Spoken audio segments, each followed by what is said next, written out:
Hi, this is Scarlett Reinhardt, and this is my solution to the first problem. So to solve it, first I did a quick scan of I did a quick scan of the code, and certain things stood out to me, like the missing void in between static and main, and the uppercase P in println. And then I went line by line really slowly through it to find little mistakes like missing quotation marks in the wrong spot, absent semicolons, stuff like that.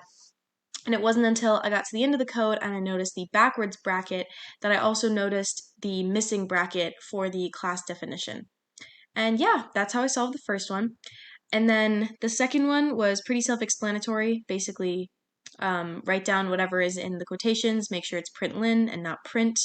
The backslashes were a little trippy, but just counting them out and counting it multiple times and making sure that you have all the right numbers. Yeah, that's how I did it.